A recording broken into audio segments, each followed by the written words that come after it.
Twese duhura n'ibitero by'imyuka wenda mu buryo tuzi cyangwa tutazi, ariko ukuri ni uko biba bihari.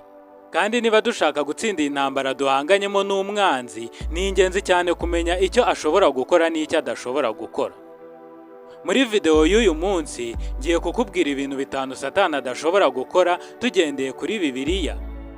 Iyi video irajya kurangira umaze kumenya neza ko kuguma ku ruhande rw'Imana Satani atazashobora kukugusha cyangwa kukwangiza. Uri kuri channel ya Lightway, naho nge wumva Ndishimwe Joseph. Ndabizi ko abantu benshi bavuga ko Satani afite imbaraga nyinshi, ndetse bamwe hari nubwo batekereza ko ashobora kuba zirusha Yesu Kristo.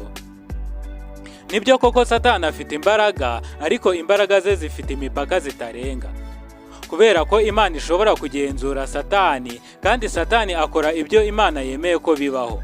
Niyo mpamvu ngusaba gutega amatwi witonze ubutumwa bw'uyu munsi, kubera ko bishobora kuzana impinduka zikomeye mu bitero by'umwuka uhura nabyo buri munsi. Ikindi kandi ndagusaba kuba wakora subscribe niba utarayikora, kugira ngo ujye ubona izindi video nk'izi. Noneho reka tujye ku kintu cya mbere Satani atabasha gukora. Satani ntabwo ashobora kukugerageza Imana itabimuhereye uburenganzira. Ndashaka ko turebera hamwe rino somo riboneka muri Matayo igice cya 4 umurongo wa 1 kugeza wa 4, havuga ngo: maze Yesu ajyanwa n'umwuka mu butayu kugeragezwa n'umwanzi. Amaze iminsi 40 n'amajoro 40 atarya, abona gusonza. Umushukanyi aramwegera aramubwira ati: niba uri umwana w'Imana, bwira aya mabuye ahinduka umutsima. Aramusubiza ati: handitswe ngo umuntu ntatungwa n'umutsima gusa, ahubwo atungwa n'amagambo ava mu kanwa k'Uwiteka. Yesu yagiye mu butayu kugira ngo amara akanya ari kumwe na se bonyine, ndetse anategura umurimo yari agiye gukora imyaka 3 n'igice. Nyuma y'iminsi 40 Yesu yarashonje. Muri icyo gihe gikomeye nibwo umwanzi Satani yamwegereye, ashaka kumufasha guhaza ibyifuzo bye. Kandi ni ibintu byagaragaraga ko Yesu akeneye kurya. Maze Satani amubwira guhindura amabuye umutsima kugira ngo arye, ariko Yesu arabyanga. Kubera ko uyu mwanzuro wari kuba ugaragaje ko atizeye se. No muri iyi minsi Satani akomeza kutugerageza, ariko nk'uko nabivuze ntabwo ashobora kubikora Imana itabyemeye. Kandi Imana ibyemera gusa mu gihe izi ko dushobora gutsinda icyo kigeragezo cyangwa igishuko. Reka turebe icyo Bibiliya ibivugaho mu rwandiko rwa mbere rw'Abakorinto igice cya 10 umurongo wa 13. Nta kigeragezo kibasha kukugeraho kitari rusange mu bantu, kandi Imana niyo kwizerwa, kuko itazabakundira kugeragezwa ibiruta ibyo mushobora. Ahubwo nibibagerageza izabacira kanzu kugira ngo mubashe kubona uko mukihanganira. Ikintu cya kabiri Satani atabasha gukora nuko atabasha gusoma intekerezo zacu. Ikosa abakristo benshi bakunda gukora ni ugutekereza ko Satani afite imbaraga zo gusoma intekerezo zabo, maze akamenya ibyo batekereza. Kubera iyo mpamvu bakabaho mu bwoba, ndetse bamwe bakaba banahungabana. Ariko ikintu kimwe cy'ingenzi ukwiye kumenya nuko Satani uko yaba yitegereza kose, nuko yaba kwitayeho kose, ntabwo yabasha gusoma intekerezo zawe. Reka dusome icyo Bibiliya ibivugaho mu gitabo cya mbere cy'Abami igice cya 8 umurongo wa 39, avuga ngo: nuko ujye wumva uri mu ijuru, kuko ari bwo buturo bwawe, ubabarire, utegeke, witure umuntu wese ukurikije ibyo yakoze byose, wowe uzi umutima we, kuko ari wowe wenyine uzi imitima y'abantu bose. Imana yonyine niyo ishobora kumenya ibyo umuntu atekereza. Na bya bindi biba bihishe cyane Imana irabimenya.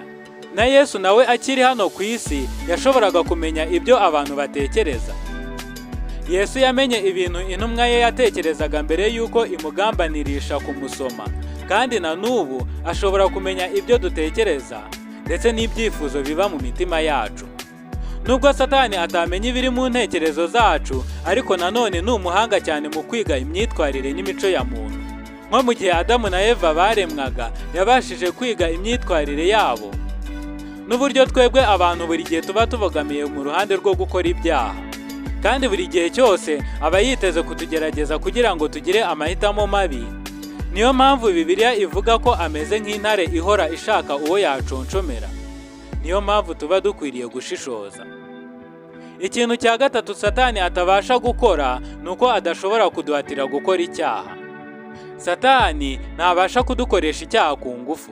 Reka turebe icyo Bibiliya ibivugaho muri Yakobo igice cya mbere umurongo wa 13 kugeza wa 15. Umuntu niyoshywa gukora icyaha ye kuvuga ati Imana niyo inyoheje, kuko bidashoboka ko Imana yoshywa n'ibibi cyangwa nayo igire uwo ibyohesha. Ahubwo umuntu wese yoshywa iyo akuruwe n'ibyo ararikiye bimushuka. Nuko iryo rari riratwita rikabyara ibyaha, ibyaha nabyo bimaze gukura bikabyara urupfu. Iri somo ritwereka ko kugeragezwa kwacu kuzamurwa n'ibyifuzo byacu byo gucumura. Ariko ikintu cy'ingenzi dukwiriye kumenya ni uko kugeragezwa kwacu ntabwo ari icyaha. Icyaha kiba igihe dutsinzwe n'ikigeragezo maze tugakora icyo Imana yatubujije gukora. Ariko nanone ntitwakwirengagiza ko Satani afite ubushobozi bwo koshya cyangwa gukururira intekerezo n'umutima bya muntu mu gukora ibyaha, iyo abo bantu batiyeguriye Yesu mu buryo bwuzuye. Ariko abakristo babayeho mu buntu bwa Yesu ntabwo bashobora guhatirwa na Satani gukora ibyaha. Impamvu dukomeza gucumura ni ukubera ko turi abanyantege nke kandi tutajya dushaka Imana. Nk'uko Yesu yavuze ko umuntu wese ucumura aba mu bubata bw'icyaha, niyo mpamvu tuba dukwiriye kwirinda gusubira mu buzima bwo gukora ibyaha twahozemo kera. Ikintu cya kane Satani atabasha gukora ni uko atatubabaza Imana itabyemeye. Mbese uribuka inkuru ya Yobu? Bibiliya ivuga ko Yobu yari umukiranutsi wubahaga Imana kandi akirinda gukora ibibi. Imana ubwayo yavuze ko Yobu ari we mukiranutsi wakiranukiraga Imana kurusha abandi bose bari batuye isi muri icyo gihe. Tugendeye ku mirongo yo muri Bibiliya, umunsi umwe habaye inama ahantu ho mu ijuru, abamarayika baje kuramya Imana na Satani nawe abazamo. Nuko Satani asaba Imana uburenganzira bwo kugerageza Yobu kubera ko yibwiraga ko Yobu yubaha Imana kubera ko ari umukire. Imana yemerera Satani kugerageza Yobu, imuha n'uburenganzira bwo kumukoraho icyo ashaka havuye mu buzima bwe. Ku ruhushya Imana yatanze, Yobu yabuze amatungo ye yose n'abana be bapfira mu nzu ya murumuna wabo kubera umuyaga mwinshi wahiritse inzu bari barimo. Ibintu byose Yobu yanyuzemo yagumye ku Mana. Nyuma yaho Imana yabimusubije imukubiye kabiri.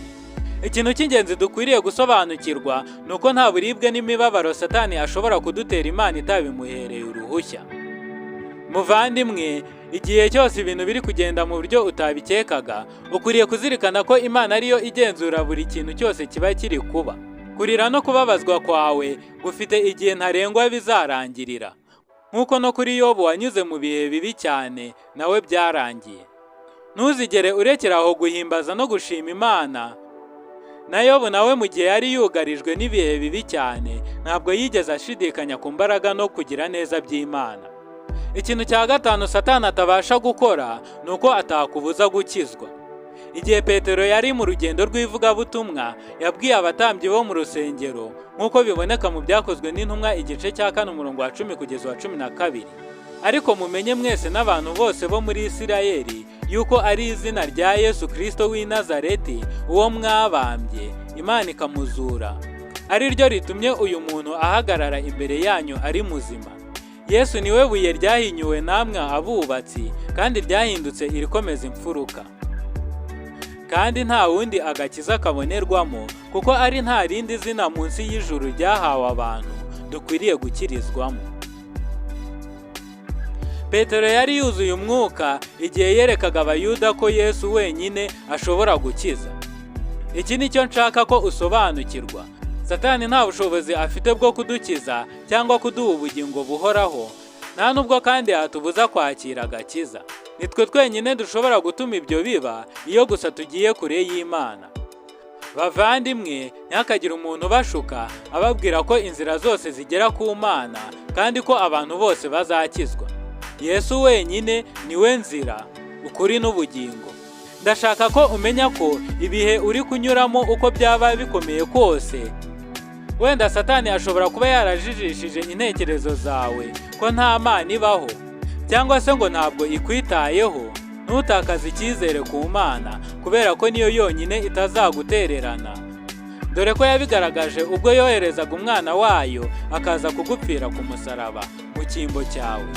Imbaraga zose Satani yaba afite n'ibiteye ubwoba byose abasha gukorera abantu, ntuzibagirwe ko bifite imipaka ntarengwa, kandi ntashobora kugira icyo atwara ababyawe n'Imana, kubera ko Imana izabarinda. Komeza ugume mu nzira z'Imana, ujye wumvira ijambo ryayo kandi ujye usenga buri munsi. Satani nta mbaraga azagira ku buzima bwawe. Iyi video niba wayikunze wakanda like ndetse ukayisangiza inshuti n'umuryango wawe. Niba utarakora subscribe ntiwibagirwe kuyikora. Reka dusubire muri video z'ubutaha. Ngendiyishimwe Joseph.